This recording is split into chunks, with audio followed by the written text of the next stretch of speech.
o físicas continuas. Se utilizan aplicaciones científicas. Modelan, analizan procesos dinámicos, reacciones químicas, flujo eléctrico. Entonces, es utilizado mucho en los laboratorios, sobre todo, ¿no? Las computadoras digitales son las que más abundan, son las que nosotros usamos, ¿no? Dispositivos de conteo que operan con datos discretos. Y hablar de datos discretos son lo que está reflejado desde las teclas, el teclado. Ese es discreto. Entonces, hacer una pulsación de una tecla justamente es discreto. De ahí viene el digital de dedo. Viene la palabra de dedo, viene, ¿no? Entonces, la computadora digital es dispositivo de conteo que opera con estos datos discretos. Trabajan directamente contando números o dígitos. O sea, su labor de toda la computadora es con números y dígitos que representan cifras, representan letras. ¿No? Entonces nosotros en el teclado tenemos letras individuales, números, signos. Todo eso es convertido a dígitos. La computadora directamente en su transmisión de información, en su procesamiento y almacenamiento, no trabajan con lo que nuestro alfabeto, nuestras letras, nuestros números arábicos y esos símbolos especiales. Hay una conversión en unos y cero de todo. ¿Ya? Eso vamos a verlo hoy día. Entonces, las cifras, las letras u otros símbolos especiales son convertidos a números o dígitos. De ahí viene computadora digital. La mayoría de los datos comerciales se encuentran en forma numérica o alfabética. Todos los que manejamos nosotros, los datos corrientes del día a día, números o alfabético, ¿no? La computadora digital se adopta a estas aplicaciones diarias que tenemos por su precisión, alta velocidad y su gran capacidad de almacenamiento que hay hoy día. Esas son las computadoras digitales, pero sin embargo existen también las híbridas, la combinación de analógico y digital, las máquinas analógicas y digitales. Las computadoras en los hospitales, en las industrias, en diversos tipos de industrias. ¿Ah? En los hospitales vemos bastantes dispositivos desde hace muchos años, ya 40 años atrás, más o menos.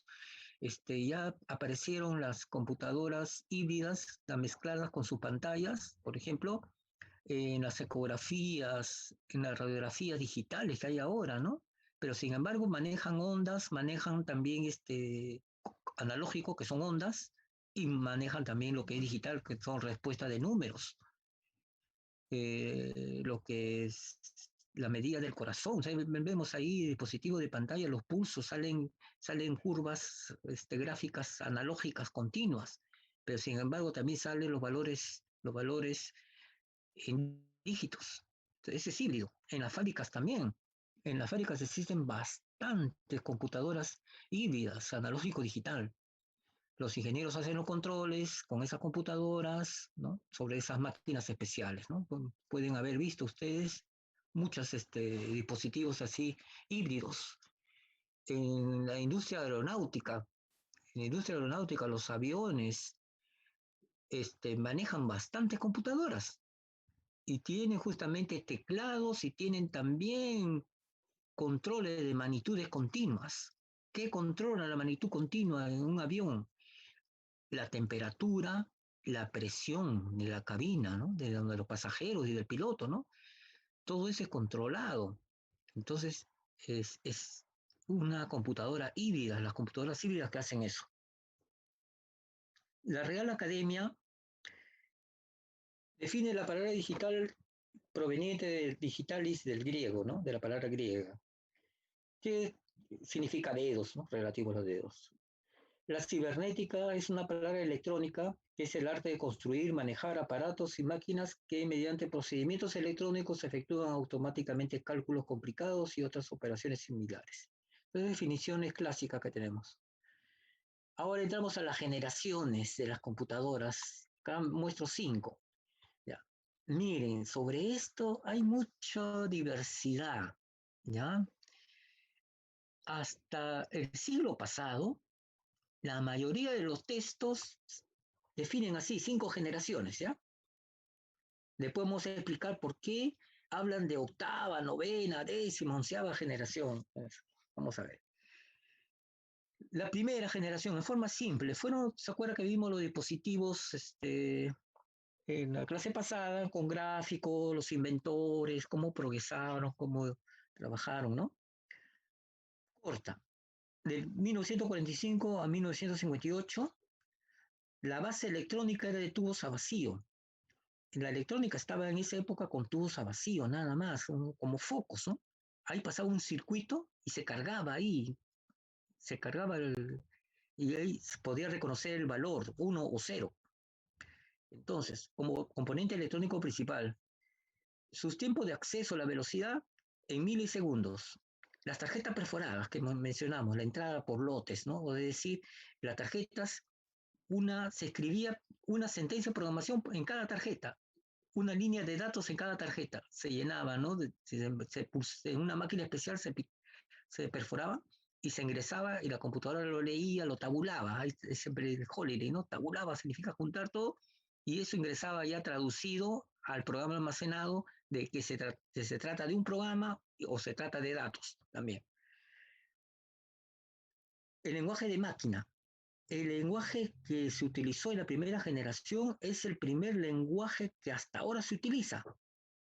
Es el lenguaje de unos y ceros, el lenguaje propio de máquina.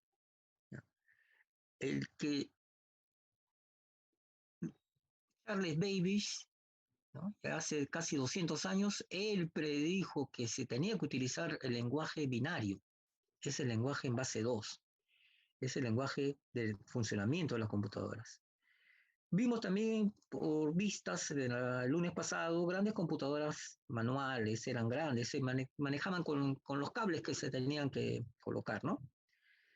Los trabajos eran procesados secuencialmente, como lotes, pasados por lotes, batch. Así, se cargaban las tarjetas, se almacenaba y salía por resultado un reporte, una impresora grande que era en esa época, salían los resultados. La segunda generación, 1959-1964, aparecen los primeros dispositivos de estado sólido discreto, los transistores aparecen, inventado por estos señores, Batrain y Shockley. El tiempo de acceso se expresa en microsegundos, en un 10 en promedio de microsegundos, mejorando los milisegundos a microsegundos.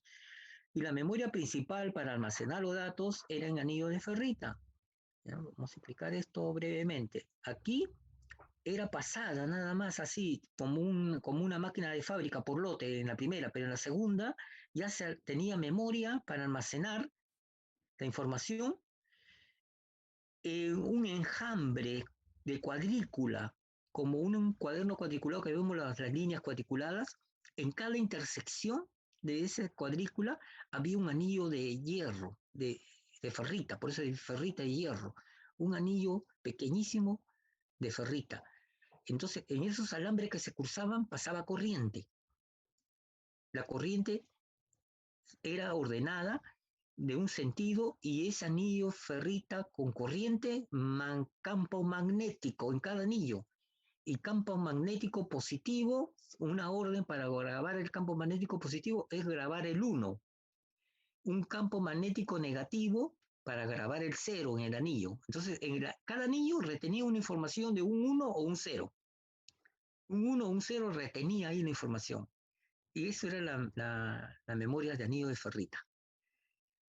La tercera generación, fines de 65, fines de 70, perdón, en el año 65 a fines de 70, los componentes electrónicos mejorados de circuitos integrados. Los transistores eran simples acá se integran, se juntan, pero en forma pequeña, ¿no? Es decir, se incluyen miles de transistores en la superficie de una pastilla de silicio.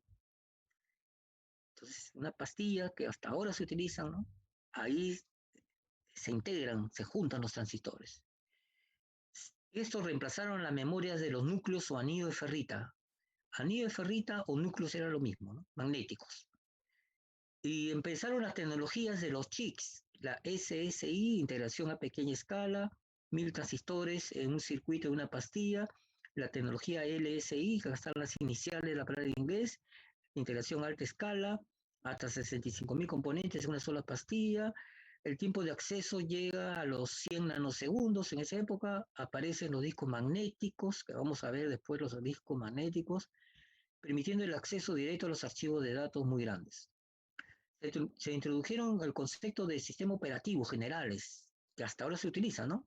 El concepto de multiprogramación, que hasta ahora se utiliza, multiproceso también, tiempo real, tiempo compartido, teleproceso.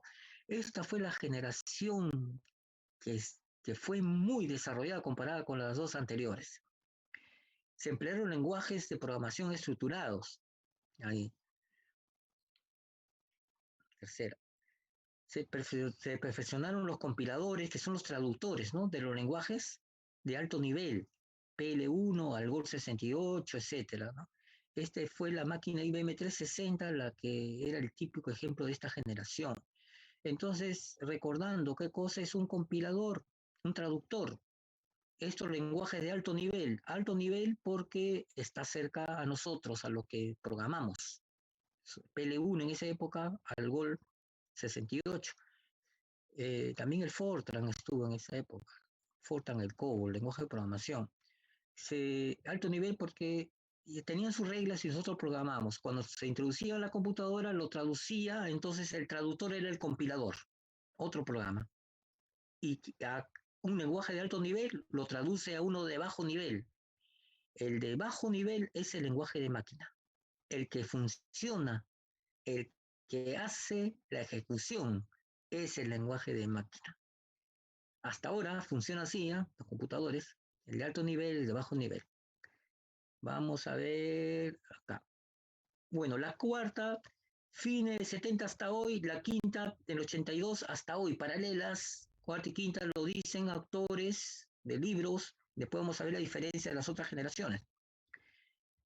La integración a muy alta escala, el VLSI en los circuitos integrados, Very Large Scale Integration, los tiempos de acceso a un nanosegundo, gran variedad de dispositivos para el almacenamiento de programa y base de datos, computadora multiusuarios, aparece la microcomputación, lenguaje de cuarta generación y redes de computadoras. Es la cuarta generación que se expandió de la tercera, ¿no? Entonces, miren, a ver, la diferencia entre la palabra de acá, lenguaje de cuarta generación. Es independiente la generación de los lenguajes con la generación de las computadoras. Es independiente. Es otra cosa, ¿ya? Después vamos a ver por qué es otra generación. Lenguaje. Las generaciones son diferentes, ¿ya? La quinta, del año 82 hasta hoy, porque sigue en construcción, se van a dar cuenta, los tiempos de acceso son expresados en picosegundos, cada vez más veloces, y su software son la inteligencia artificial, software de inteligencia artificial que en estos momentos se está expandiendo, ¿no? La inteligencia artificial no solamente en los smartphones, en los teléfonos, no, en las computadoras, en la industria robótica, ahí está, nada cambia la tecnología de la cuarta generación. Es decir, es un proyecto sin concluir porque está en expansión, está en expansión. Por eso estas cuarta y quintas están en paralelo, están en paralelo. Entonces, son generaciones, bloques de hardware de computadoras y las generaciones de lenguajes son diferentes. No lo he escrito, pero lo voy a mencionar y ustedes lo van a ver en el video también o va a estar registrado porque se está grabando, ¿no? El lenguaje de primera generación es el lenguaje de máquina.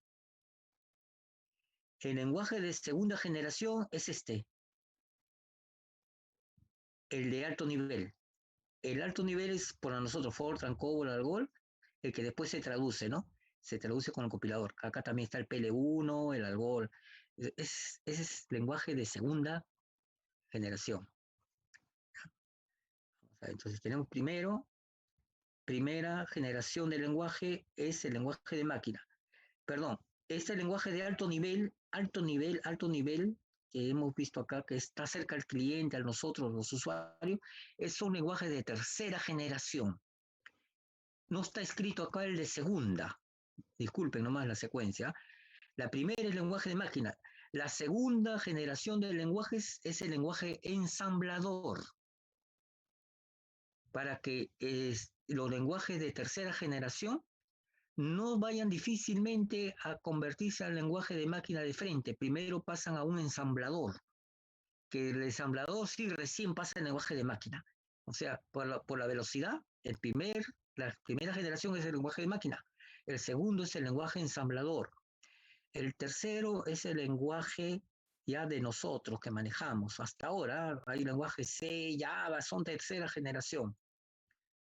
Y lenguaje de cuarta generación que aparecieron en la década del 80, más o menos, aparecieron, son esos lenguajes complejos que también hasta ahora se manejan. Por ejemplo, el SQL es un conjunto es un sistema de varios componentes. Es un lenguaje de cuarta generación. No es simple, no es directo. Así aparecen varios lenguajes que manejan base de datos. El Informis, por ejemplo, también es un lenguaje de cuarta generación. Y hay varios para los sistemas grandes que hay ahora, los ERPs, ustedes ya saben, los ERPs, hay clásicos ERPs ahora, un conjunto tiene sus lenguajes propios, ¿no? Es un lenguaje de cuarta generación. Esos son los llamados de cuarta generación. Aquí los lenguajes de inteligencia artificial son justamente de alto nivel, de tercera generación, considerado porque el Prolog y otros lenguajes de inteligencia artificial se siguen traduciendo, tienen su compilador y tienen el ensamblador como fase para llegar al lenguaje de máquina. Todos los lenguajes de programación, de programas, se integran. Desde la generación de lenguajes hasta la cuarta se integran. En cambio, las generaciones de hardware, que son de computadoras, se han descartado. La segunda descartó a la primera, la tercera descartó a la segunda, la cuarta descartó a la tercera, la quinta y la cuarta están en paralelo, ¿no? Y ahora hablemos por qué en el comercio, sobre todo en la venta de computadoras modernas, lactos, sobre todo en las lactos, hablan de séptima, octava, novena, décima, onceava generación. Es en esa familia nada más. En esa familia de tipo de computadoras es de esas generaciones. No tiene que ver con estas generaciones que son principales, que son las troncales, ¿no? Acá no se habla del acto, no, acá se habla ya del componente interno, del principal, se habla. Entonces, cuando aparecen esas nomenclaturas de generaciones décima, onceava, esas son del tipo de computadoras especiales nada más. Correcto. Entonces, esto es historia. Estamos ahí lo pueden encontrar también. Esta información también está en internet también, pero en la parte comercial de internet incluyen las otras generaciones, ¿no? Es diferente. Cómo también ha evolucionado los tipos de computadoras, ¿no? Las supercomputadoras, la evolución, las más grandes, ¿no? Todavía existen en la NASA, por ejemplo, existen supercomputadoras grandes, más que las mainframe. Mainframe es esta, la siguiente, significa principal, ¿no? Máquina principal, ¿no? Significa.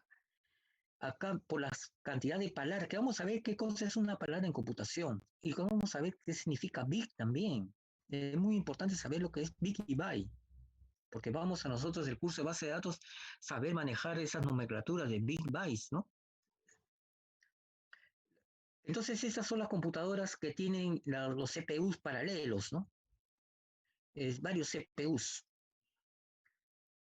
Entonces, millones de datos, alta velocidad de cómputo. Computación paralela significa varios CPUs. Ahora también hay computación paralela en réplica en computadoras personales, ¿no? Que son los núcleos. Hay computación paralela. Pero esto de hace muchos años, ¿ah?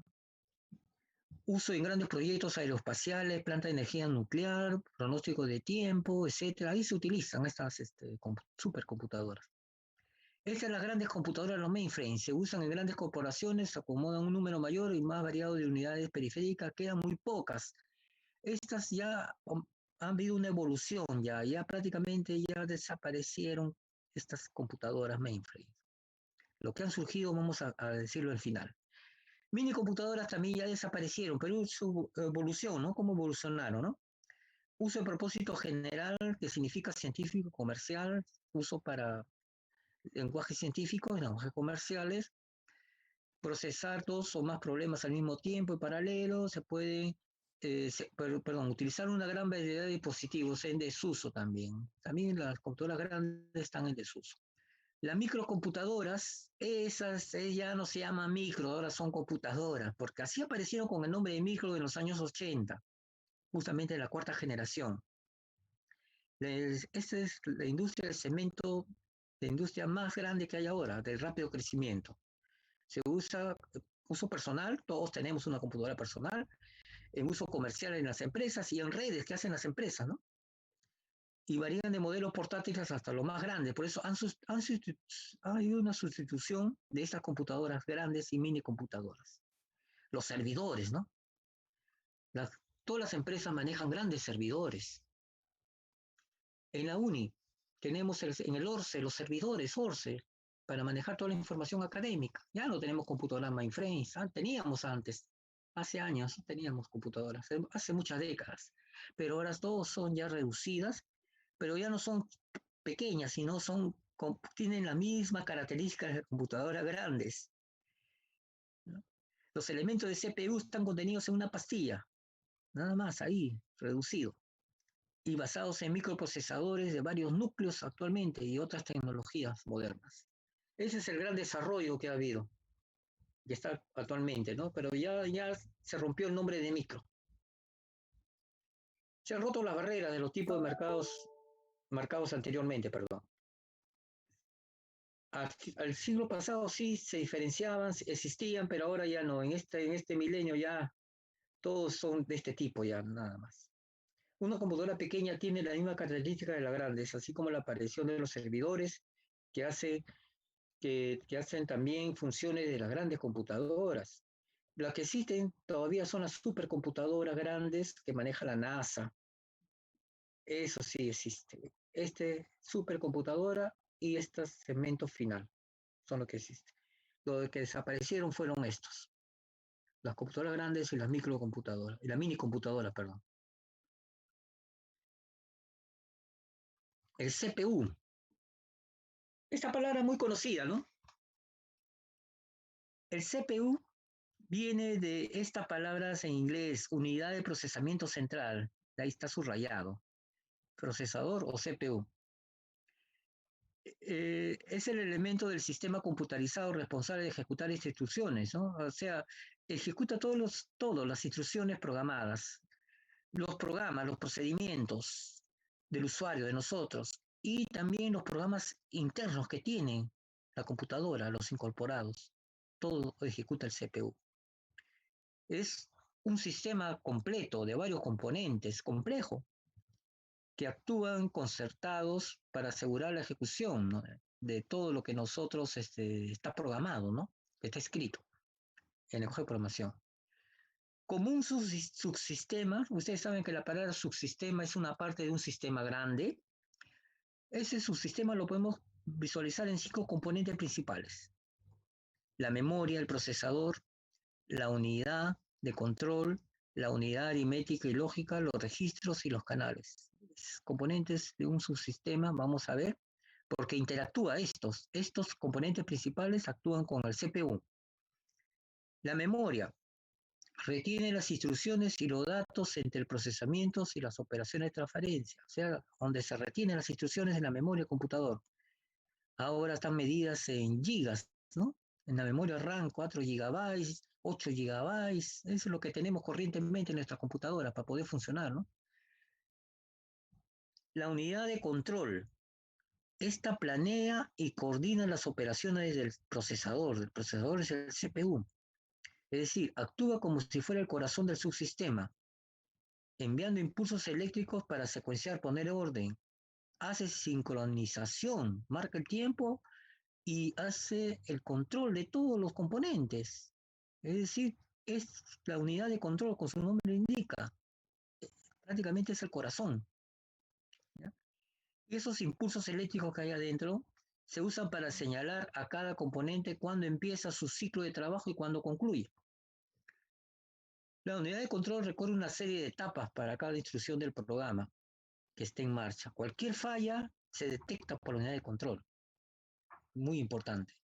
Otra unidad que interactúa con el CPU es la unidad aritmética y lógica, que viene de estas palabras en inglés. El AND separa, ¿no? Unidad aritmética y lógica. ¿Ya? ALU, de ahí viene el acrónimo de ALU. Es un dispositivo electrónico que tiene incorporada una lógica para llevar a cabo las funciones aritméticas básicas, lógicas y textuales del sistema computarizado. Esto por ayuda a los lenguajes de programación. La mayoría, pues todos los lenguajes de programación hacen operaciones aritméticas, ¿no? Operaciones lógicas, abundan las operaciones lógicas. Y las operaciones textuales también son operaciones que hacen concatenación de textos, extracción de textos, que hacen toda la manipulación con los textos, ¿no?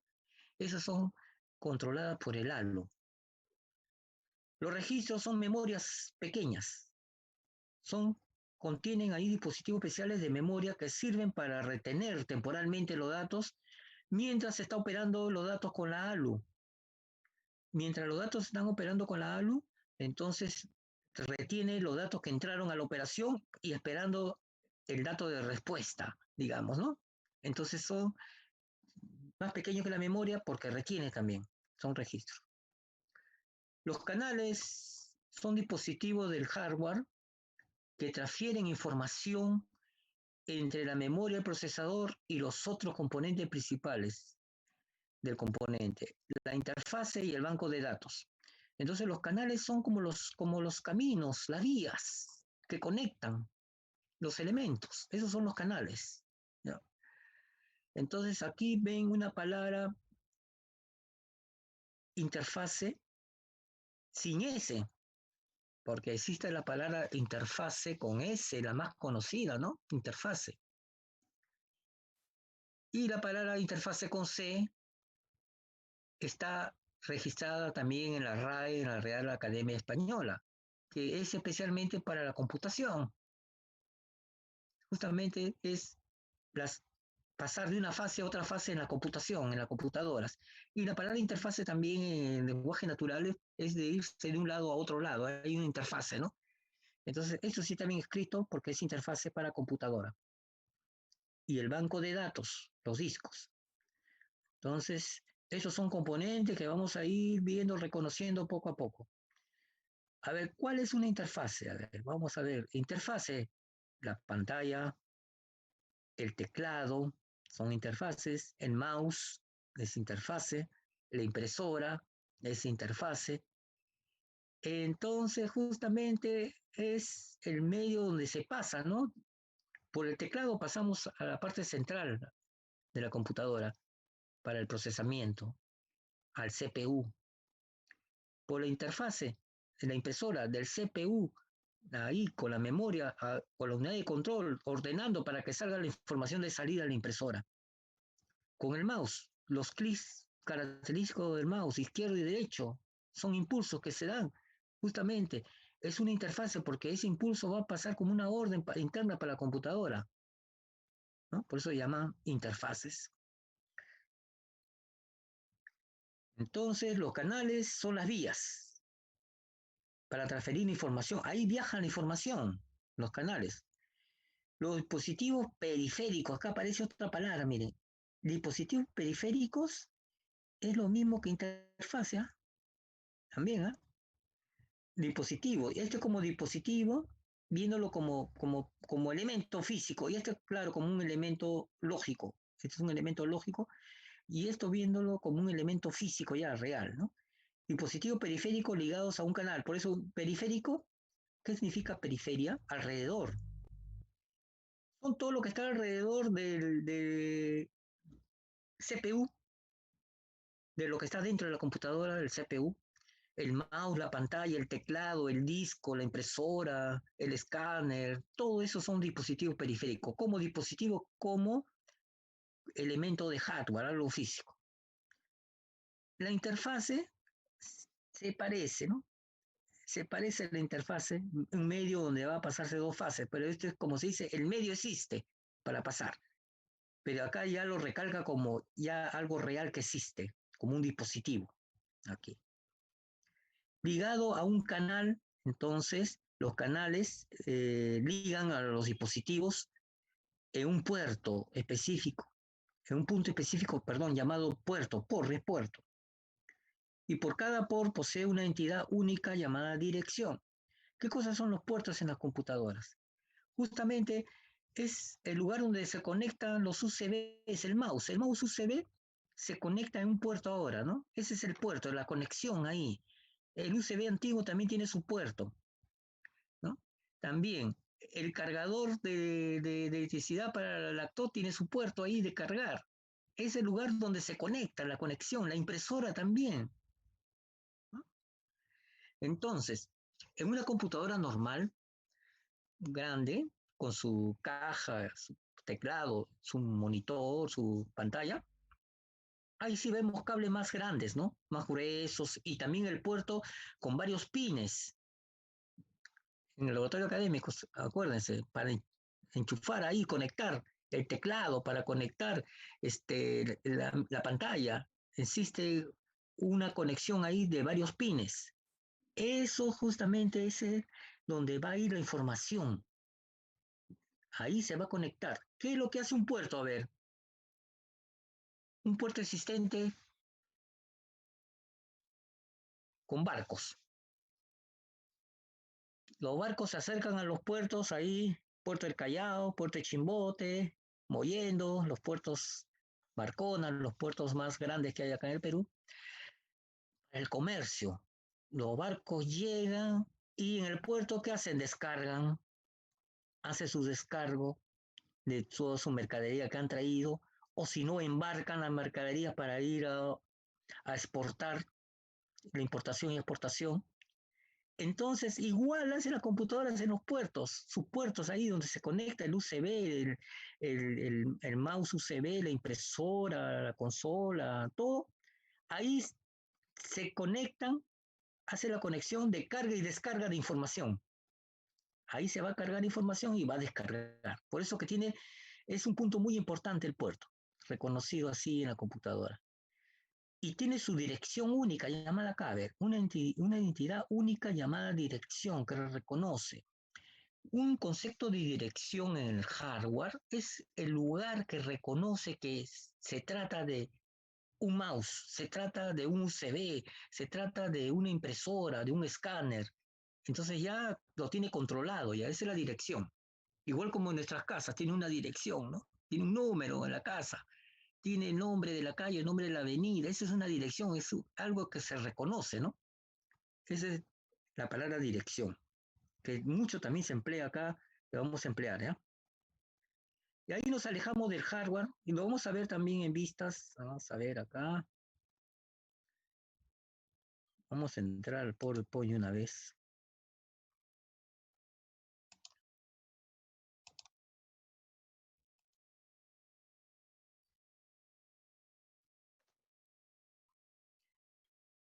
Vamos a ver acá.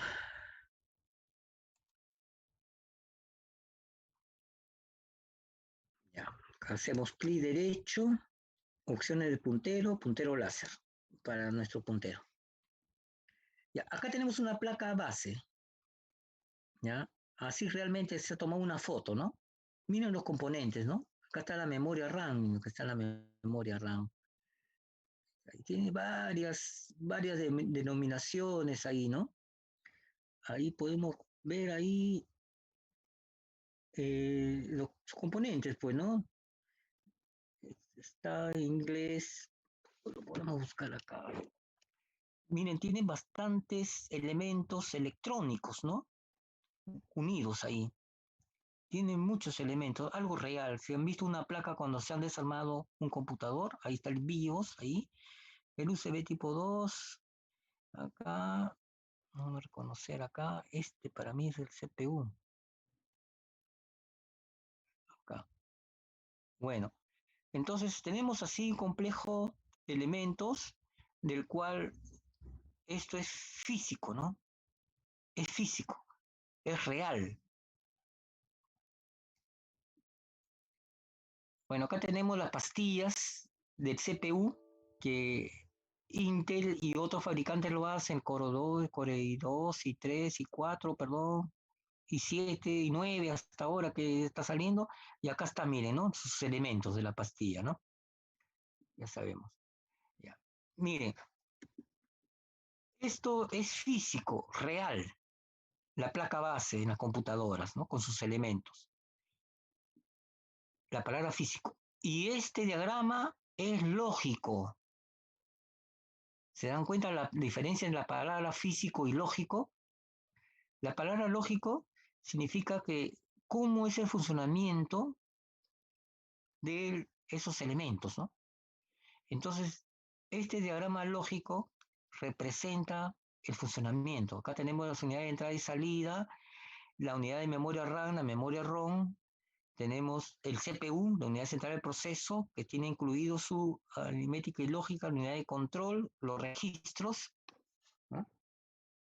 Hay un reloj y todas las vías que se comunican la información, que son los canales, acá le llaman bus, ¿no? Bus de direcciones, bus de datos, bus de control, que son los canales, estos son los canales, todo lo que se transmite. Los dispositivos exteriores, periféricos, hacia afuera, de impresoras, consola, pantalla, teclado, etcétera, que ingresa, pantalla que sale, impresora que sale la información. Así es una organización, prácticamente, miren, ¿no? Lógica. Este es el sistema microprogramable, ¿no? Entonces, esta es la representación lógica. También habrán escuchado hablar de la memoria caché. Esta memoria es también llamada una memoria rápida, que actúa entre el microprocesador y la memoria RAM. Así nació justamente de que la palabra original de caché es almacenamiento en francés. Entonces, era para aligerar esta memoria de acá. No todo lo que escrito en memoria RAM va a pasar al microprocesador de una vez, ni va a retornar, sino acá hay una memoria intermedia donde justamente están los cálculos que en ese momento el programa está ejecutando cálculos, solamente es esa sentencia de cálculo, nada más ahí se almacena justo, y es más rápido el cálculo, porque si es la memoria RAM va de frente al microprocesador a procesar de aquí los datos, miren, tiene bastante, el microprocesador tiene que referenciar en qué lugar están los datos para el retorno también, en qué lugar viene, de qué y esto es muy inmenso. Entonces, por eso existe esta memoria rápida para que pasen los datos a ejecutarse. Esa es la memoria caché, ¿no? El base de dirección, el base de datos, los canales, bases canales, ¿no? La memoria caché, el microprocesador, la principal, la memoria RAM, el controlador de caché. Así se integran, así funcionan. Entonces, es un poco de hardware y eso también se llama lógico, ¿no? Es una representación lógica, este también es lógico y este es lógico también, este es físico, es real, las pastillas, y esto también es físico, es real, la tarjeta. Para un reconocimiento y es necesario, ¿no? La pastilla de memoria, ya ustedes saben, las pastillas tienen así, tienen sus elementos, sus circuitos, sus pequeños transistores, sus pequeños condensadores también tiene ahí. Acá están las pastillas, acá como ven son cuadrículas ahí, que vamos a ver, y su soporte que tiene, ¿no? Las pastillas. Eso es lo que nos hace que en la memoria RAM retener la información, ¿no? Por ejemplo, ahora se hablan de 4 gigabytes mínimo para una laptop, ¿no? Con eso puedes hacer consultas en internet, hacer tu juego, navegar, etcétera. Pero quieres introducir varios programas, el SQL Server, el Oracle, MySQL, el Erwin, entonces es recomendable ya 8 gigas, ya es recomendable, porque si no se hace lento, ¿no? Entonces, por las capacidades, son expandibles, ¿no? Sí, hay ranuras. Este es el funcionamiento dentro de la memoria. ¿Ya? Aquí nos vamos a retornar a la separata. Si tienen alguna pregunta, digan nomás, ¿ah? Porque a veces yo me estoy yendo de corrido y si hay alguna duda, intervengan nomás.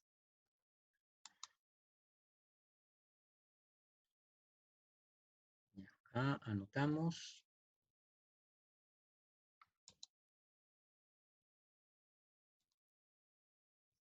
Ya. ¿Cómo se representan los datos en la computadora? Ya les adelanté. Nosotros tenemos nuestro teclado, tenemos la palabra que queremos ingresar, queremos las instrucciones y elaboramos un programa, la que deseamos hacer un programa, los caracteres que podemos introducir, todo para nosotros es rápido, porque es nuestra manera natural de expresarnos nosotros, ¿no? Pero sin embargo, en la computadora hay una traducción por cada tecla. Por cada tecla hay una combinación de unos y ceros diferente de otra tecla. Por ejemplo, la letra A tiene una combinación de unos y ceros diferente a la letra B. La mayúscula también, la minúscula también. Los símbolos especiales, los números, todo tiene una combinación que la computadora lo entiende. Entonces, lo primero, cuando hay una pulsación de una tecla para dar, escribir, por ejemplo, acá representación, he escrito primero la R, después la E, después pasado el subrayado, ¿no? Entonces, cada vez que he hecho un impulso y se ha grabado en este archivo BOR, acá primeramente ya está convertido en PDF, lo que sea es la computadora, lo que ha almacenado por cada letra un conjunto de unos y ceros y lo entiende. Es decir, por la R que he marcado primero, hay una combinación de unos y ceros. Apenas el mismo teclado tiene sus circuitos de conversión, sus pastillas también de ahí, de donde guardan información también. Ustedes saben que los teclados también ahora tienen memoria, ¿no? Internamente, pequeña memoria. Es una computadora también el teclado. Entonces, gracias a la pulsación, pasa a convertirse cada carácter, porque cada tecla es un carácter, se convierte a una combinación de unos y ceros y la computadora entonces lo convierte y eso es lo que pasa al CPU. Va adentro. Esos unos y ceros combinados. No va la letra A, no va la letra R, la letra E, no va adentro de la computadora, va su equivalente en unos y ceros. ¿Ya? Y eso es lo que dice acá el primer párrafo. Una labor importante del componente de la interfase consiste en convertir los datos tomados. El componente interfase, el teclado, es un componente interfase, a una forma que puede ser manipulada por los elementos del sistema de la computadora. La computadora tiene que, ya hemos visto en los diagramas lógicos, que cómo se conectan los elementos y tiene que ir ahí unos y ceros en los canales, en los bus, perdón. Tienen que ir unos y ceros. La codificación consiste de pasar los datos de una forma a otra. Los dispositivos de salida reconvierten, hacen el proceso de invertir el proceso, haciendo que los datos sean inteligibles fuera del sistema. ¿Qué significa eso?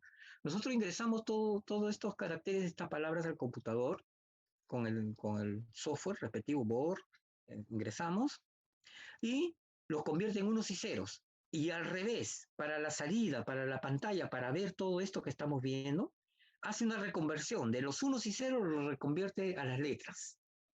Mire ese trabajo, bien veloz ese trabajo. Porque la computadora trabajar con letras y dígitos lo visualizó Charles Babbage. Es imposible ingresar tanto. Mejor es trabajar con dos valores, uno y cero, cero y uno, nada más. De eso fue el aporte de Charles Babbage.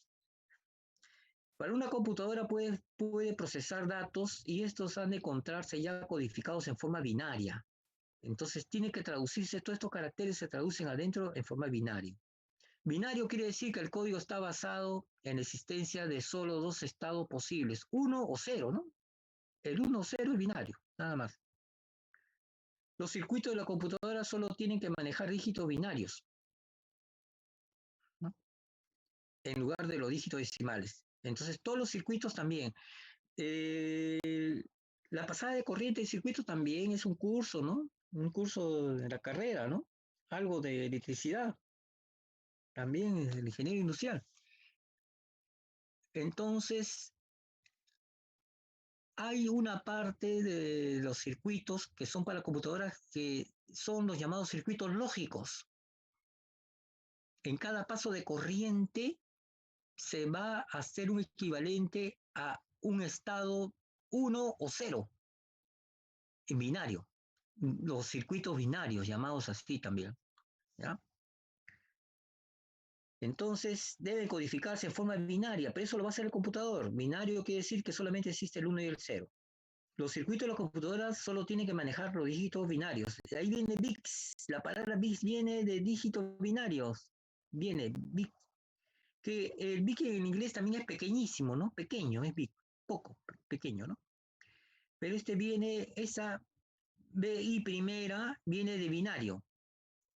Y esa T final viene de donde termina dígito en inglés, digit, nada más termina, ¿no? Digit binary es la palabra en inglés. Entonces esa T es de digit y ese BI es de binario. De ahí viene la palabra bit para computadora, aunque en la traducción, en el lenguaje normal en inglés, bit es poco, pequeño, poco, poquito. Entonces trabaja la computadora en los unos y ceros en vez de trabajar con los dígitos decimales. No trabaja en base 10. Los componentes electrónicos, por su propia naturaleza, operan en forma binaria. Toda la electrónica de las computadoras operan en unos y ceros, nada más. Todo lo que puede hacerse en el sistema de base 10 puede hacerse también en el sistema binario. Ya sabemos por la aritmética simple, ¿no? De postulantes de la UNI, sabemos manejar los sistemas aritméticos, ¿no? Entonces, todo lo que se hace en base 10 hay conversión a binario. Y ahí aparecen los códigos de computadoras.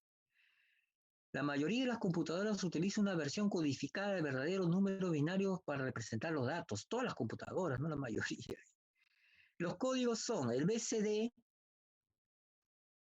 que significa Binary Coded Decimal, decimal codificado en binario, de ahí vienen los acrónimos de BCD, decimal codificado en binario. El Hollerith, a ese inventor de hace ya más de 100 años, está en desuso porque en las tarjetas perforadas ya las tarjetas desaparecieron. El código conocido actualmente es el ASCII, ¿no? Habrán escuchado esta palabra ASCII, código ASCII, están en los apéndices, en los anexos de la mayoría de los libros, códigos ASCII de lenguaje de programación, que son los acrónimos de estas palabras en inglés. Acá hay un separador for. Entonces, si hay un separador for, estas tres se leen al revés primero y después se leen estas dos palabras segundas. Entonces se lee así: código normalizado americano para el intercambio de la información. Eso significa ASCII. Y el ABCD no hay separador, todo se lee al revés, ¿no? Código de intercambio decimal codificado en binario ampliado. El ABCD fue creado por la IBM. La IBM siempre se ha querido monopolizar, siempre tuvo su época de monopolio en los años 60, 70, y creó su propio código, ¿no? Pero también está en desuso. Todo ahora está en el ASCII. La técnica BCD se respeta porque es la principal, la base. La técnica BCD es la que empezó en los años 45, que empezó ahí, en las computadoras del siglo pasado.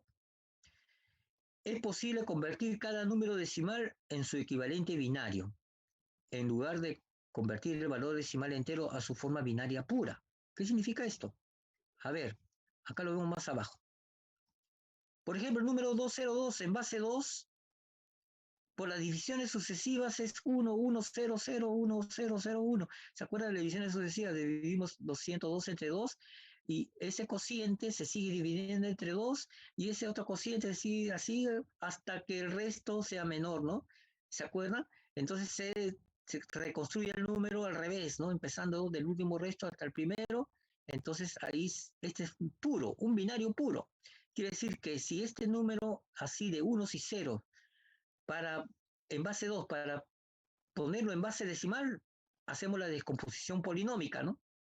Cifra por cifra, el 2 por la potencia de la cantidad de dígitos que quedan y así sucesivamente sumando, ¿no? La descomposición polinómica. En cambio, el 202 en BCD no es binario puro, es esto.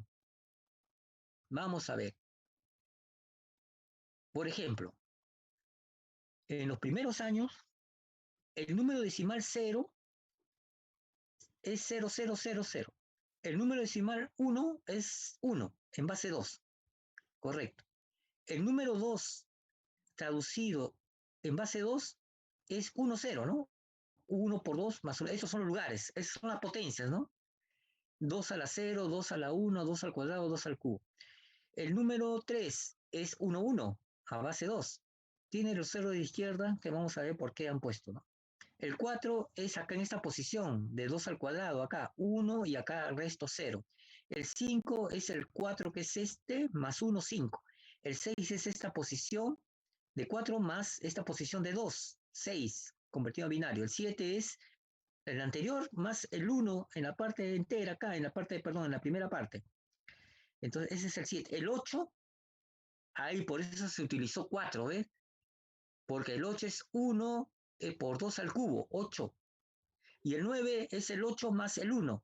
Por eso nuestros dígitos decimales, que son 10 del 0 al 9, tiene este equivalente en dígitos binarios.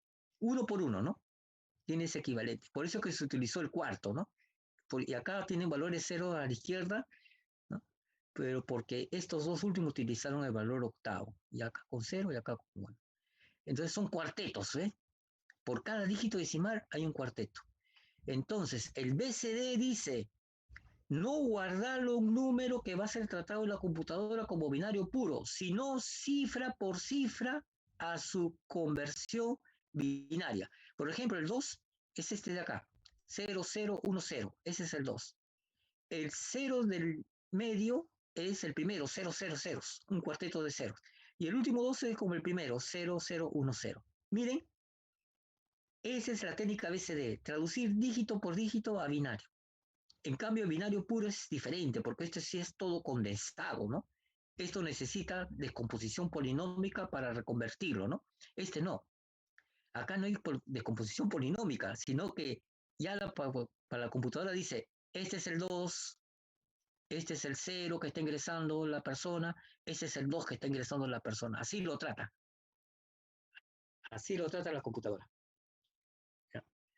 Entonces, los primeros diseñadores de computadoras vieron que justamente aquí se podía representar aprovechando el cuarteto de números más valores. Entonces el BCD representa algunos caracteres. Entonces en total, ya, el BCD es la parte numérica, pero para representar las letras, la letra que sea una combinación de unos y ceros nada más, pero yo lo establezco como norma, ¿no? Como una norma lo establezco la letra. Por ejemplo, a ver, ustedes habrán escuchado el código Morse del telégrafo, fue un invento ya de más de 100 años. Entonces, el invento del telégrafo y un código, ¿no? Un código, ahí Mercalli inventó, pero el Morse hizo su código para las transmisiones de datos, las primeras transmisiones de datos. Eso es fundamental para los que siguen la carrera de telecomunicaciones, ¿no? De ahí aprenden, ¿no? Entonces, las pulsaciones del telégrafo era un aparatito que daba mensaje con una línea alámbrica al inicio, después fue inalámbrico.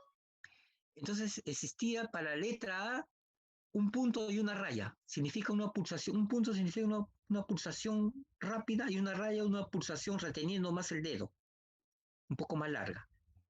Entonces, era un alfabeto de puntos y rayas, que fue una norma que se estableció. Morse dijo que sean estos puntos y rayas, la letra E es un solo punto. La letra E yo me acuerdo que es un solo punto. Está en internet, el alfabeto Morse. Lo ideó él para hacer un estándar de comunicación. Lo mismo, los estándares de comunicaciones mundiales en la historia de la humanidad han habido desde hace muchos siglos atrás, ¿no? Para comunicarse, ¿no? En los barcos. Cuando los barcos estaban lejos, bueno, hablamos de una longitud visible de 300 metros, 400 metros, así, de un barco a otro barco, la comunicación era con banderas.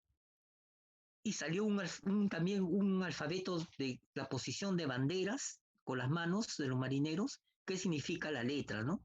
Y ese es un estándar que lo crearon la Marina antigua, crearon ese alfabeto. Después ya viene el siglo pasado,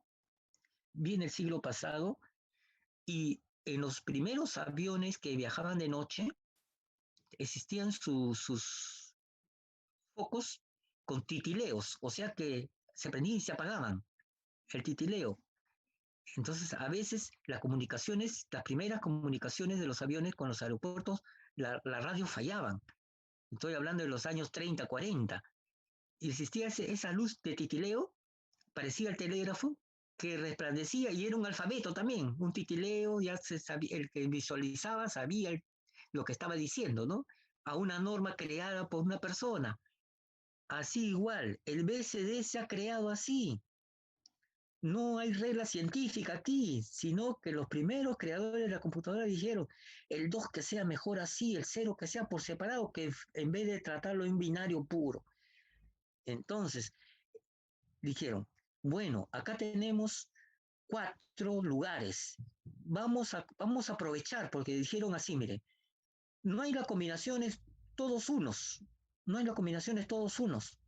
Faltarían más combinaciones, ¿se acuerdan? En estadística, en el curso de estadística, las combinaciones para un molde de aquí. Entonces dijeron así, el BCD, estos N, 4N son los dígitos básicos, decimales convertidos a base 2, así en 4 posiciones, son los 4 Ns. Y los ZZ son los de zona, por eso es ZZ. Lo extendieron, lo extendieron los creadores del BCD para representar las primeras letras. Porque aquí, miren, aquí hay para base 2 y 4 posiciones, 2 a las cuartas es 16. Y aquí para representar solamente 10. Solamente nos quedarían 6 formas distintas de colocar los unos y ceros restantes para representar las letras. No alcanzan, pues, ¿no? Son 20 y tantas letras que hay, ¿no? Entonces, extendieron. Hay que agregarle a nuestro molde 2 dígitos más binarios, ZZ. Entonces, así fue. El BCD representa algunos caracteres, en total se utilizan 6 bits. Cada uno es un dígito binario. Un bit es un 1, un 0, ¿no? Acá. Esto es dígito binario. 0 o 1, 0 o 1 dígito binario. Entonces, con 6 bits, 2 de zona, los ZZ, y 4 de números. En total es 2 a la sexta, de forma diferente, 64 posibilidades. En esas 64 posibilidades de colocar 10 dígitos decimales, 26 letras mayúsculas, 28 caracteres especiales. Así empezó la programación, haciendo la conversión de las letras con números en lo de zona. Por decirle, el 1 es 0001, ¿no? 0001 con la zona 01 es el número 1. Con la zona 00 y 0001 restante es la letra A. Se dan cuenta que los que hicieron por primera vez dijeron, establezcase así, así sea la norma para adelante, sin ni una regla científica, solamente por su estándar, su norma propia. Y así, los bits de zona diferencian, el 00 y el 01 diferencian a la letra con los números. Entonces, así creció el BCD para representar las letras. En las conversiones que existían las tarjetas perforadas al inicio, ya sabía por los agujeros de qué letra, qué número se trataba o qué carácter, y los convertía a unos y ceros la computadora, o el código BCD. Los códigos ASCII, código normalizado americano para el intercambio de información, acá está la traducción que está acá arriba, ¿no? Acá está acá en inglés. Acá está, código normalizado americano para el intercambio de información, y el ABCD, código ampliado decimal descifrado en binario para el intercambio. Se basan en configuraciones de 8 bits, o sea, el ASCII y el ABCD, que ya no se utiliza más el ASCII, tiene esta configuración: 4 bits de zona y 4 bits de números. 4 de zona y 4 de números. Vamos a hacer el ejemplo acá de la tabla ASCII y ABCD. Por ejemplo, miremos el ASCII más que el ABCD. El carácter 0 tiene los 4 de números 0 y de zonas que son 4, porque acá tiene su 4 bits de zona, así ¿no? Son un octeto, Ya, el número 0, los 4 ceros, y para número es 0101. El número 1, parecido al bit de zona del número 0101, pero acá es el 1, el número 1. El número 2, ¿se acuerdan que era 10 en los 4 números? Pero en lo de zona es como una marca, eso se trata del 0101, se trata de número, y así sucesivamente. El 4, por ejemplo, es 10 acá, 10 es el 4. El 3 es 2 más 1, 3 acá, pero su bit es, como se dice acá, el de zona 0101 significa número. Ahora viene la letra, ¿ves? La letra, el 1 se parecen, los bits de 1, el número 1 se parece a la letra A, pero se diferencian de zona. Acá para el número 1 es 0101, para el bit de zona es 1010. La computadora entonces traduce el teclado actualmente, los dígitos y las letras que nosotros digitamos. En ese momento en el teclado hay un computador interno, digamos, que hace esa traducción, que para el número 1 lo traduce a estos 8 ceros y unos acá, 010101, lo envía por el canal a la computadora y la computadora lo recibe y dice, me están enviando el número 1. Si es el 1010 ha apretado la tecla A, entonces la computadora reconoce esta conversión, lo hace inmediatamente de la tecla, lo hace y viaja por el canal esa información y la computadora lo recibe. Me están dando la letra A. ¿Se dan cuenta? Entonces todos los caracteres que están en nuestro teclado tienen una combinación de ceros y unos. Esto es lo que viaja en los canales. Esto es lo que se almacena en la memoria. Es lo que se almacena en el disco. Todo en unos y ceros. Y todo lo que es externo para nosotros es lo que está en nuestro teclado, nuestros números, nuestras letras, nuestros símbolos, es la interfaz de nosotros, la interfaz humana, la interfaz que damos de entrada y la interfaz que recibimos de salida. Entonces, esto es fácil de trabajar en los circuitos binarios. Imagínense, para eso Charles Babbage dijo, ¿cómo voy a trabajar con con estas dos posibilidades? Mejor trabajo. Y eso fue la idea de Babbage.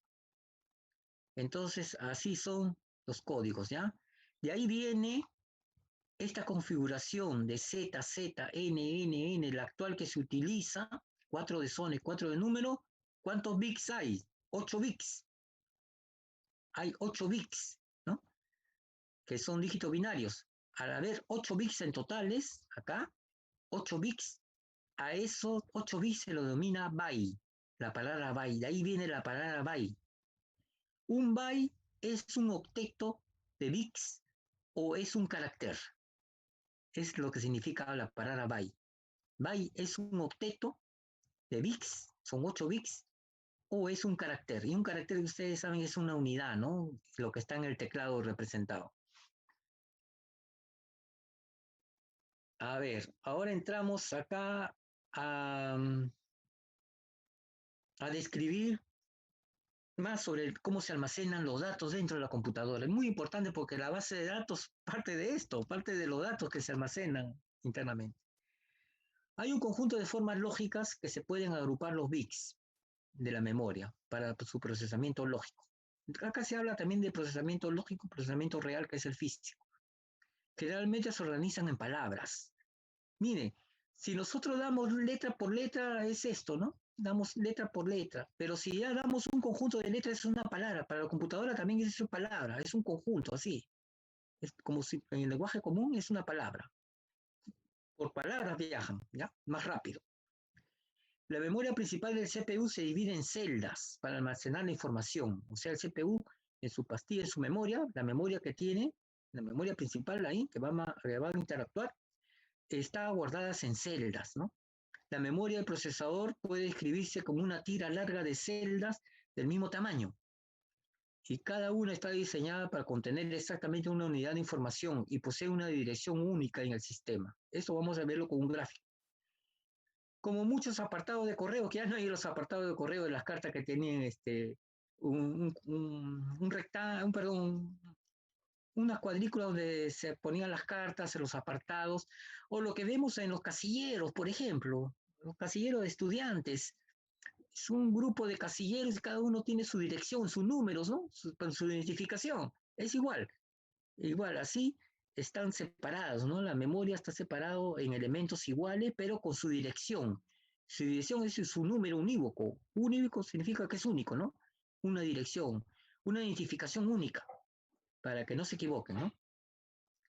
Cada celda de memoria del procesador contiene exactamente el mismo número de bits. O sea, cada celda está en el circuito integrado ahí en la memoria, va a contener un número igual de bits, dice, exacto el mismo, tamaño de la celda. Existieron celdas de 8 bits. La primera celda almacenaron un carácter. Esto que estamos viendo acá. Fueron las primeras celdas diseñadas para almacenar un carácter.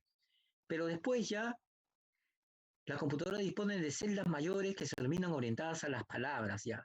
La palabra es la unidad de memoria que contiene más de un carácter de información. Y cada palabra posee su propia dirección también. Acá.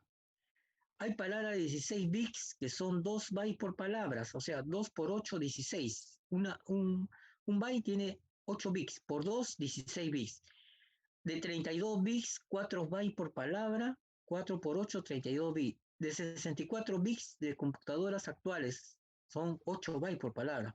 De ahí vienen esos números que dicen los software, sistemas operativos de 32 bits, sistema operativo de 64 bits. De ahí viene cómo se organizan las palabras dentro de las computadoras en los bits, en 4 bytes por palabra. Lo vamos a ver en un gráfico también. A mayor cantidad de bits por celda, los cálculos científicos son más eficientes. Cuando el computador almacena o escribe una información en una ubicación de almacenamiento, el valor anterior se pierde, lo que se conoce como operación de reemplazo o operación destructiva, las propiedades de las variables, ¿no? Entonces, acá el computador almacena, describe información en una ubicación y cuando entra un valor nuevo, se pierde el anterior, es lo que dice. Conoce la operación de reemplazo o operación destructiva. La propiedad fundamental, ¿no? Que hay. En cada celda de memoria de un semiconductor está conformado para representar un bit por dos componentes principales. O sea, para un bit existe un capacitor y un transistor, un medio de estado, de dos estados. Almacena una pequeña carga eléctrica para el cero, vacío, casi pequeñísimo cero. Y si cargado es el 1. El transistor controla, es una llave de paso para determinar si el capacitor está cargado o no está cargado. Entonces, esos elementos los vamos a ver en el gráfico. ¿Ya? Ya, entonces nos vamos al gráfico, porque si no, no tienen preguntas.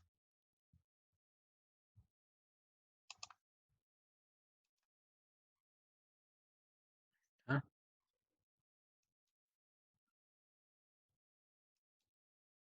¿Se visualiza? ¿Me confirman? Sí se ve el PPT. Ingeniero, así se visualiza. Muchas gracias. Puntero láser. Ya. Bien, vamos a ver. Ahí nos quedamos, pues por eso salió ahí. Ahí nos quedamos en memoria. Acá viene la memoria. Pulso eléctrico entre 2 y 5 volts representa un 1. Un pulso cercano a 0 representa un 0. Celda de memoria vacía, capacitor, ¿no? Capacitor. Entonces, miren, le dan carga por la unidad de control, ordena dentro de la memoria grabar los unos y ceros. El 1 es con carga eléctrica, ¿ven? Dentro de esa celda, ahí está guardándose un 1, ahí. Acá hay un 0, se está guardando un 0. Acá también un 0, pues el 1, y así sucesivamente. Acá está el elemento que está dando la corriente, ¿no? Bueno, acá está expresándose ya en términos acá, a ver, el código ASCII, cuál es binario, ya la traducción de lo que, la información que está almacenando. Acá vemos otro gráfico lógico. ¿Por qué lógico? Porque la computadora no guarda el número 1, no guarda el 0, no guarda así. Por eso esto es lógico solamente para nosotros entender, lógicamente. Esto sí es físico, el anterior, porque es carga eléctrica, eso sí existe. Esto sí es físico. Y esto convertido, sí, ese convierte en 1, en 0, 1, 0, 1, 0. Acá vemos, miren, acá 3, 6, 8, un byte acá. Acá vemos otro byte. 3, 6, 7, 8. Ya. Cada uno de ellos es un bit, ¿no? Cada uno, un 0 es un bit. Ya. Celda de memoria es el conjunto de todo donde va a guardar. 8 puntos de memoria. 8 bits, que son esto. Acá falta la S, ¿no? 8 bits es igual a un byte. Ahí viene la palabra byte. Es un conjunto de 8 bits, el byte. Y esta es la dirección, el lugar. Tiene que ser unívoco. Y esto también lo controla la unidad de control, redundando la palabra control. Porque sabe qué información se está guardando acá. Esto corresponde a una letra A, un número, etcétera, corresponde, ¿no? Corresponde. Y entonces, pero está en ese que se guarda en un casillero, corresponde a una persona, a un lugar. Ahí, esa es la dirección. Esto es. Esto es un diagrama que está aclarando un poco esto que es físico. Y yo tengo más. Este es mejor. Acá hay una mezcla de lógico con físico y acá hay parte lógica. Ya. A ver, lo que está en amarillo es el 1 y lo que está en 0 está sin color, pero tiene poca carga. De todas maneras tiene que tener carga. ¿Ya? Esa es la letra B, por ejemplo, dice que es 0, 1, 0, 0, 0, 0, 1, igual al 2. Los 4 últimos finales igual al 2. El 0, transistor con bajo voltaje, y el 1, transistor con un voltaje normal que tiene la computadora en una celda. Las primeras celdas fueron así. Este es visto así como una celda. ¿Ves? La dirección de la celda, cada una es una celda así, así, de 8 bits. Pero después se multiplicaron celdas de 2 bytes por celda. 2 bytes por celda de celda de 16 bits. Acá sí, 4 bytes en una celda, 4 por 8, 32, la celda de 32 bits. Entonces las celdas son de 8 bits que ya no existen. La celda de 16 bits en algunos equipos que son de baja, son computarizados, pero no son tan avanzados, no son para soportar tantas funciones, ¿no? Pero esos sí son los más utilizados, 32 bits y 64 bits. Entonces, a más de un byte ya se denomina palabra. Cuando es unidad de un byte, no es palabra. Cuando es más de un byte, sí es palabra. Ya sabemos que 8 bits es un byte. Entonces, ahí viene la polarización. Las operaciones de manejo de texto se manejan mejor con estas cantidades de bits de estas celdas. Y los cálculos científicos se manejan mejor con estos, con esta cantidad de celdas. Por eso que esto es lo mejor, ¿no? 64 bits, 32 bits. La memoria virtual y paginada, todavía no vemos eso. Vamos a entrar a la separata para terminar. ¿Sí?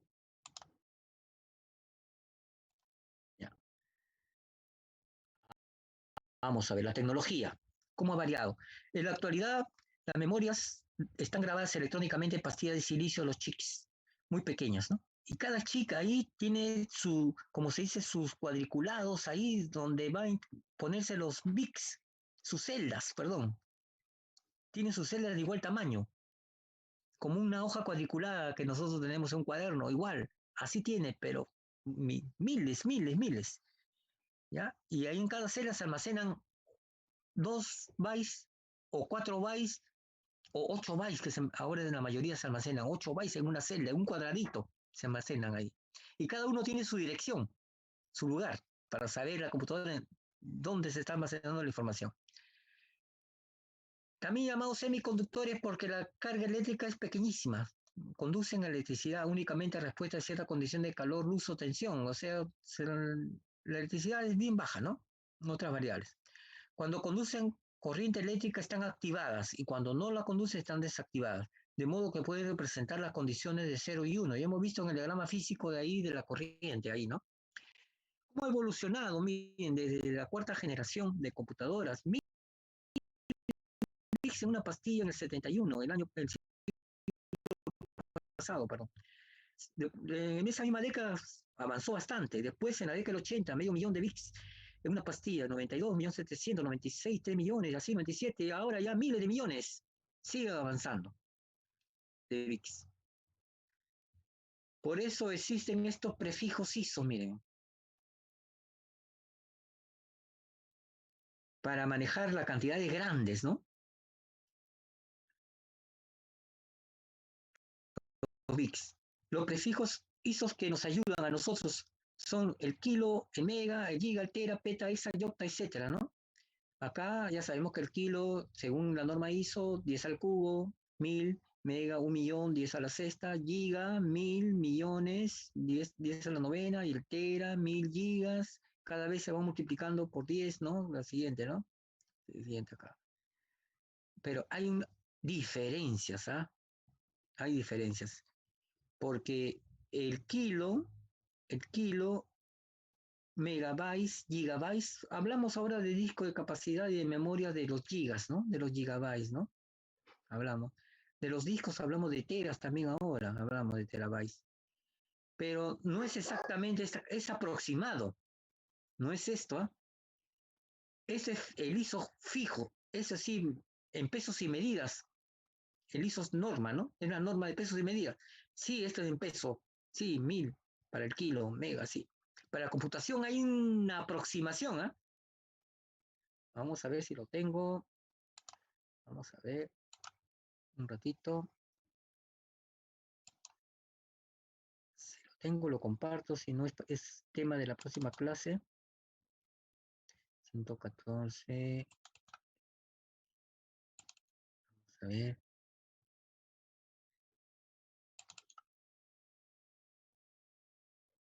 Ah, sí lo tengo. Lo vamos a compartir. Mi pantalla.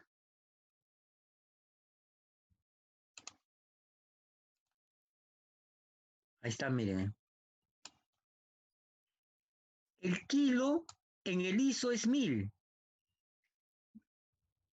El mega es 1.000.000 en el ISO. Pero en computación es 1024, el K, que es 2 a la décima. El mega en el ISO es 1.000.000, pero en computación es M nada más. Es 1024 por 1024, es diferente a 1.000.000, ¿eh? El giga es 1000, no es 10, perdón, en el anterior, en la grabación me corrijo, no es el que sigue, no es multiplicado por 10, sino por 1000.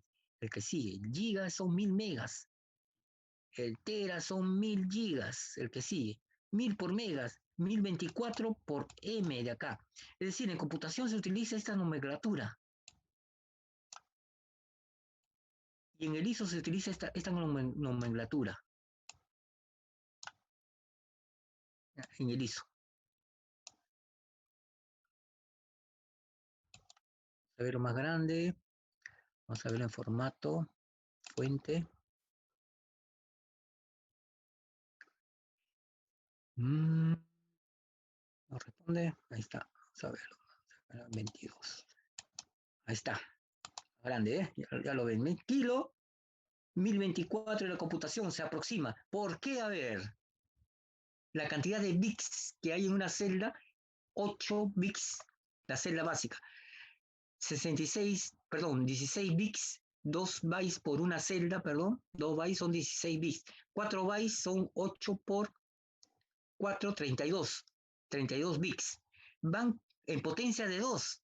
Entonces, el conjunto de todas esas celdas que se acerquen para ver cuántos bits hay es 1024. El anterior de 1024 es 512. 512, ¿no? Entonces, el que en la unidad de medida en la computadora se habla de K, no se habla de la palabra kilo. Esa es una normalidad que se tiene en hablar de megas, porque nosotros identificamos esta palabra acostumbradas en trabajar en el ISO. Nos acostumbramos. Pero la computadora solamente va con la primera letra para diferenciar, porque el valor no es igual. Esta es la cantidad de bits que se manejan, ¿no?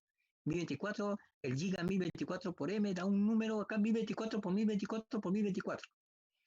Y esto me hace recordar, por eso he puesto acá a nosotros, las personas.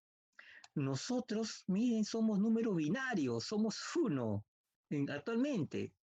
Tenemos dos padres, ¿no es cierto?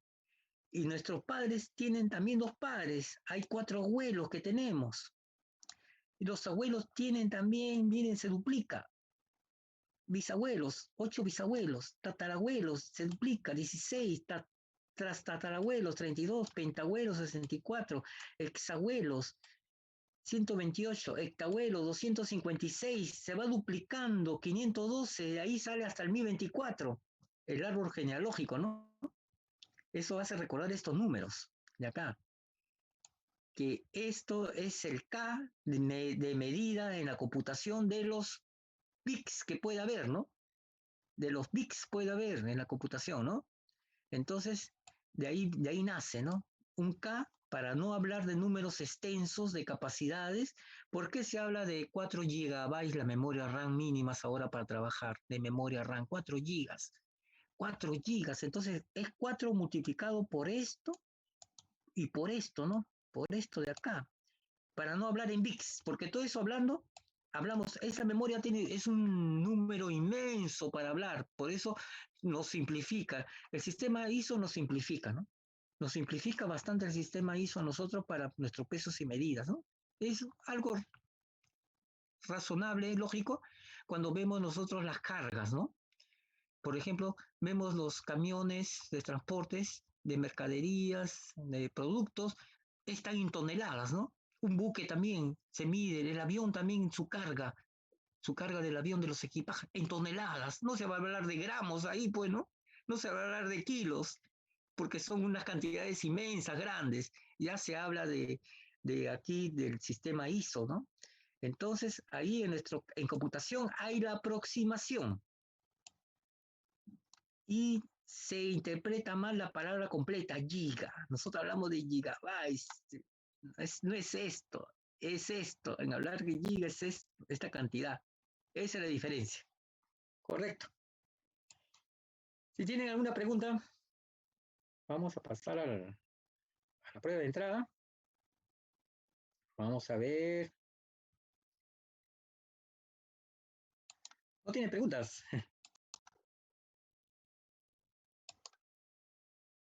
La asistencia del lunes pasado. Han variado. Ahora sí vamos a ver la asistencia. Vamos a ver. El ORCE, bueno, no hay que echarle la culpa,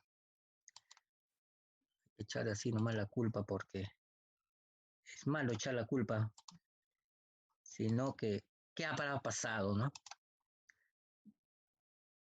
Miren, el ciclo pasado, hasta 3 ciclos que hemos tenido virtuales, acá está la asistencia de los estudiantes, aquí, miren, se registra la asistencia, ¿no es cierto? Correcto. Y pongo el tema, y indistintamente el ciclo pasado yo marcaba primero el rojo la hora de salida y después registrar tema. Entonces, cuando terminó la sesión del día lunes, marqué primero el rojo, la hora de salida, y después marqué el tema y me salió error ya. Entonces, primero hay que marcar ahora el tema, registrar el tema de la asistencia, y al último hacer la hora de salida. Y así es el ORCE que ha hecho su cambio. Bueno, ya tengo la experiencia, pero menos mal que ya tengo presentes que solamente una señorita faltó nomás, ¿no? El lunes. Vamos a tomar acá, vamos a seguir acá, hardware y prueba de entrada. Ahí está justo el mismo tema, ¿ya? A ver, ¿se encuentra a gama? Sí. Presente. Ya, ok. Álvarez, prenda su micro o si no por el chat. Presente, profe. Ya, señorita Mao, Presente, Álvarez, profesor. ya, Álvarez está presente, ya lo puse. Señorita Aragón, Presente, profesor. ya. Emanuel Arrieta, Presente, profesor. ya. Valdera, Presente, profesor. ok. Cajas, no está. Campos, Presente. ya. Enciso, Presente, profesor. ya. González, Presente, profesor. ya. Jiménez, Lino, Presente, profesor. ya. López Rosales, Presente, profesor. ya. Señorita Maunico Ruc, Presente, profesor. ya, correcto. Mariano Edwin, Presente, profesor. ok. Martínez, Cuellar, Presente, profesor. ya. Medrano, Presente, profesor. ya. Morales, Presente, profesor. ya. Obregón, Presente, profesor. ya, ok. Señorita Pinedo, Yanira, Presente, profesor. Porras, Rodolfo, Presente, profesor. ya. Pozo, Chinguel, profesor. ya. Preciado, Brian, Presente, profesor. Revilla, Brian, Presente, profesor. Rodríguez, César, ya. Rojas, Guillermo, Presente, profesor. ya. Sánchez López, Presente, profesor. ya. Señorita Silva, ya. Taco, Juan, Presente, Taco, profesor. ya. Trucios, Tafur, señorita Trucios, Isabela, Presente, profesor. ok. Uchupe, Bautista, Abel, Presente, profesor. Urcia, señorita Urcia, Alessandra, Presente, profesor.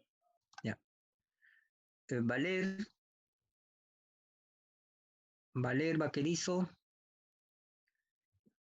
señorita Velarde, Presente. Vilches, Presente, profesor. ya. Villacorta, Eduardo, Presente, profesor. Buenas noches. buenas noches, ya. Y señorita Yarrique Isabel, Presente, profesor. ya, correcto. ¿Alguien no se le ha Disculpe. llamado? Sí, Profesor. Jiménez, disculpe, ingeniero, no me había marcado. Jiménez. Ya, Jiménez Subieta. ¿Quién más? Valer Vaquerizo, profesor. Valer. Ya. Por el chat también pueden contestar si en caso tenga problema con su micro. Ya, a ver, ahí están todos. Ahí está. Cajas nomás son. Cajas no está. Cajas. Ya. ¿Alguien no está en lista por si acaso? Para tenerlo en cuenta. Esté ahí pugnando ahí su matrícula todavía. Porque así ha habido casos del ciclo pasado, ¿eh? No sé si estarán aceptando ya más la matrícula, ¿no? Si alguien no está en lista, lo dice nomás. Por el chat puede decirlo. Bueno, ya. Registramos la asistencia primero. Ahí sí nos sale verde, ¿ves? Y registramos acá la hora de salida recién y ahí sí ha confirmado. Y el ciclo pasado era distinto los dos. Y esta vez el ORCE lo ha... Listo. Vamos a poner la prueba de entrada que es cortísima y Udi ha dado la fija. Udi ha dado, en la clase ha dado la fija. Vamos a compartir acá. En el chat lo voy a enviar, en el chat lo voy a enviar la prueba de entrada. Y voy a armar en el Uni virtual la sesión donde van a subir en PDF, ¿ah? Lo van a subir en PDF. Vamos a ver, archivo. Procesador.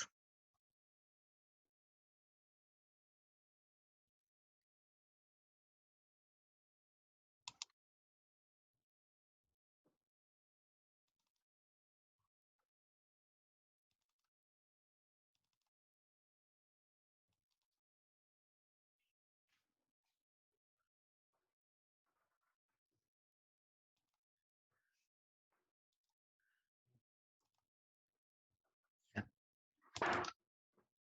Listo. Ahí está la prueba de entrada.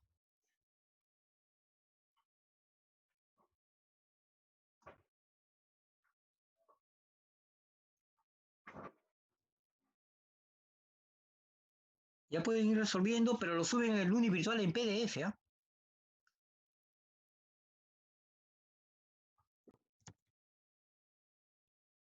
Listo. Pueden resolver.